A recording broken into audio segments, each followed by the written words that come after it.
1052 आ चुका है और मैं बस इतना कहना चाहता हूँ कि हम एक एडमिरल को हराने जाने वाले हैं।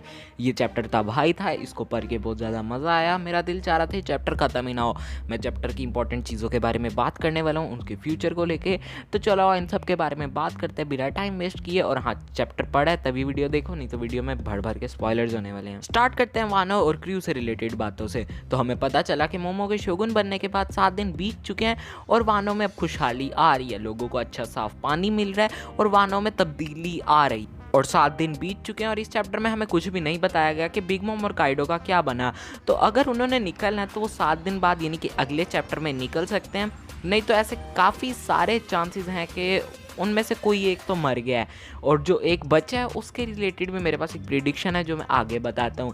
खैर, वानो में अब खुशी आ गई है, सब लोग खुश हैं और क्रू में यामाटो के ज्वाइन करने के बाद अब पार्टी शार्टी चल रही है। लेकिन वानो में भी अभी एक ग्रैंड पार्टी होने वाली है जहाँ सबको बहुत ज़्यादा खाना मिलेगा और बहुत खुशहाली आने वाली है। यानी कि जो एक ग्रैंड पार्टी होती है हर आर्क के एंड में, मतलब एक इंपॉर्टेंट सागा के एंड में, वो अगले चैप्टर में हम एक्सपेक्ट कर सकते। चैप्टर में एक और इंपॉर्टेंट चीज़ जो हमें पता चली वो थी ईजो और आशुरा की डेथ। अब इतने बड़े वार के बाद आ रहे हैं तो किसी का तो सैक्रिफाइस बनता ही था, लेकिन मैं चाहता था कि अगर लोग मर रहे हैं तो उसमें कीनेमोन और कीकू का नाम होना चाहिए था। अब इन दो के अलावा यहाँ पे उन दो का नाम होता तो मुझे ज़्यादा अच्छा लगता, लेकिन इन दो के बाद मैं डिसअपॉइंटेड हूँ क्योंकि कीनेमोन और कीकू का मरना ज़्यादा सही से बनता था। इन दो को फिर भी बचाया जा सकता था। इन दो से ज़्यादा स्वेयर इंजरीज कीनेमोन और कीकू की हुई। खैर, मुझे ऐसा लगता है कि ओडा ने ओरिजिनली तो यही प्लान किया था कि कीनेमोन और कीकू को मारना है, लेकिन शायद ओडा के किसी एडिटर ने उनको ऐसा कहा हो कि उनको मत मारो। वो मैं एक और चीज़ के बारे में बात करना चाहता हूँ जो शायद ज़्यादा लोग पॉइंट आउट नहीं कर रहे, बट मैंने ये चीज़ नोटिस की कि हमें इस चैप्टर में इनडायरेक्टली आंसर दे दिया गया कि जोरो के साथ क्या हुआ था। अब जब जोरो सांजी के साथ फाइट कर रहा होता है तब वो सांजी को कहता है कि मैं हेल से आया हूँ अपना प्रॉमिस पूरा करने के लिए। अब कोई भी नॉर्मल रीडर होगा वो इसको एक बार पढ़ेगा तो वो यही सोचेगा कि हाँ, जोरो मौत के मुंह से आया मतलब हेल, तो अब वो आया प्रॉमिस करने। लेकिन इस लाइन को हम इस तरह भी ले सकते हैं कि जोरो ये कहना चाह रहा है कि वो हेल से आया है सांजी को मारने, अपना प्रॉमिस पूरा करने, जो कि वो वैसे ही कह रहा था। मगर यहाँ पे इंपॉर्टेंट चीज़ यही है कि जोरो कह रहा है वो हेल से आया और जोरो ने कहा तो वो किंग ऑफ द हेल भी बनेगा।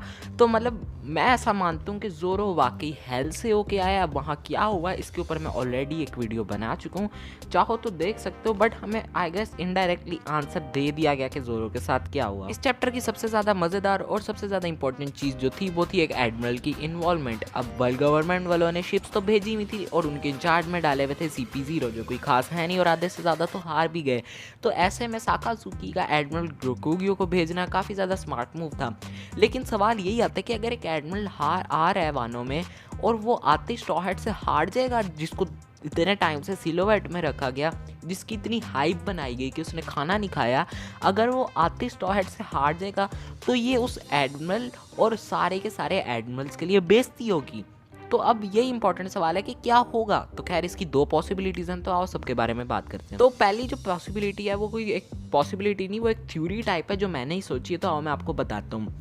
खैर, इस चैप्टर में यानी कि चैप्टर 10,052 में नामी ने यामाटो को कहा कि यामाटो अब नहा लो, अब तो तुम्हारा विजिल खत्म हो गया। जिसके बाद लूफी पूछता है यामाटो से कि विजिल क्या होता है। फिर यामाटो एक्सप्लेन करती है विजिल के बारे में। अब ध्यान से सुनना इसको। विजिल का मतलब ये कि कोई एक ऐसी चीज़, मतलब फ़र्ज़ के तौर पे मैं आपको एग्जांपल देता हूँ। मैंने विजिल रखा है कि जब तक मैं अपनी अगली वीडियो नहीं अपलोड करता ना, मैं उतने दिन तक नहाने नहीं वाला। यामाटो ने भी कुछ ऐसे एक्सप्लेन किया। इसका मतलब ये हुआ कि एक काम के अंजाम दे देने तक हम एक चीज़ रख रहे हैं कि हम वो नहीं करेंगे। तो अब यहाँ पे मैं अपनी थ्योरी पेश करना चाहूँगा, वो ये कि मेरे हिसाब से एडमिरल रोकुग्यू यानी कि ग्रीन बुल जो है वो एक वानो का सिटीज़न था जो काफ़ी ज़्यादा स्ट्रॉन्ग तो था, लेकिन वो काइडो को हराने के केपेबल नहीं था और काफ़ी टाइम से शायद छोड़ भी गया था वानो। लेकिन फिर उसको वानो कंट्री के बारे में पता चला कि वहाँ पे काइडो रूल कर रहे हैं, वहाँ के सिटीजन्स बेचारे खाना नहीं सही खा पाते, भूखे सोते हैं और सही पानी नहीं पीते। तो शायद इसीलिए एडमिरल रोकुगियो ने भी एक विजिल रखा कि जब तक काइडो वानो से निकल नहीं जाता, वानो पाक नहीं हो जाता, वानो सेफ नहीं हो जाता, तब तक एडमिरल रोकुगियो भी खाना नहीं खाएगा। इसलिए शायद उसने इतने लंबे टाइम से खाना नहीं खाया। और अब शायद एडमिरल रोकुगियो साकाजुकी को तो ये कह रहा है कि वो वानो में जा रहा है, मतलब जो भी उन्होंने काम करना है वानो में जाके उसके लिए जा रहा है, लेकिन असल में शायद एडमिरल रोकुग्यू इसलिए आ रहा हो कि वो लूफी वगैरह और मोमोनोसुके इन सबको थैंक्स कहने आ रहे हो कि मेरा वानो पार्क साफ़ करने के लिए तुम सबका बहुत ज़्यादा शुक्रिया।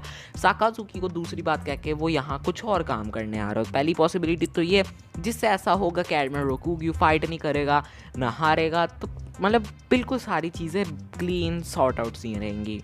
दूसरी पॉसिबिलिटी ये मैंने अभी थोड़ी देर पहले कहा था कि शायद एक एम्परर बच गया, और मेरे हिसाब से वो एम्परर है काइडो, क्योंकि काइडो की ड्रैगन वाली स्किन, तो इसलिए वो शायद मैग्मा से बच गया हो, जिस वजह से, और अब उसको पता भी है कि जॉय बॉय ने उसको हराया, तो वो शायद जॉय बॉय का आयलाय बन ना पाए या जॉय बॉय को इनडायरेक्टली सेव करना चाहे। ऐसे में क्या होगा कि जब एडमिरल रोकुग्यू वानो में आएगा तो शायद काइडो उससे भिड़ पड़े, काइडो की उससे फाइट हो जाए, जिससे होगा क्या, काइडो तो पहले ही मैग्मा की वजह से वीक होगा। ऐसे में एडमिरल रोकुग्यू काइडो के साथ एक कड़ी टक्कर लेगा, इन दोनों की काफ़ी अच्छी फाइट होगी, जिसके एंड में नतीजा यही निकलेगा कि काइडो हार जाएगा, लेकिन एडमिरल रोकुग्यू काफ़ी ज़्यादा वीक हो गया होगा।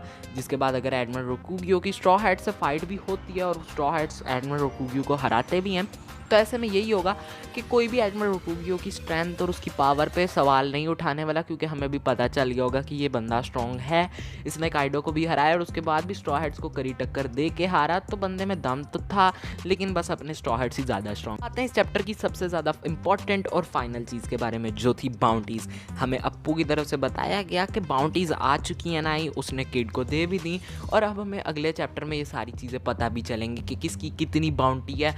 और अप्पू ने एक और बात बताई कि इस न्यूज़पेपर में ये भी बताया गया कि कितने लोग एम्परर के लिए मतलब कितने लोग एम्परर बने हैं। ऐसे में हम लोग बस यही सोच रहे थे कि लूफी एम्परर बनेगा, लेकिन नहीं, लूफी के अलावा एक बंदा और भी एम्परर बना है, क्योंकि अप्पू ने यहाँ पे क्या एम्परर्स, उसने एम्परर नहीं कहा, तो शायद किड बनाओ, लॉ ना बनाओ मे बी, या शायद ये तीनों बन गए। खैर अब अगले चैप्टर का तो बिल्कुल भी वेट नहीं हो रहा। आपका इस सब के बारे में क्या ओपिनियन है कमेंट करके बताना। मैं मिलूंगा आपसे अगली वीडियो में, तब तक के लिए बाय बाय।